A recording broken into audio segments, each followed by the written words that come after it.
So, good morning mga farmers. So ngayon, ito na pala yung tinatanim natin ito na Calix TF1, yung talong mga farmers. So, ganito na po sila ngayon, kalaki. So, kailangan talagang tiyagaan kahit na paano mga farmers para manatili yung kalusugan nila.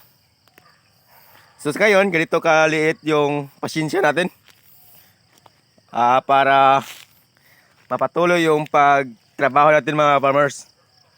So ganyan lang. Dito, siguro mga farmers, mga isang buwan, lalaki naman to. Yan o.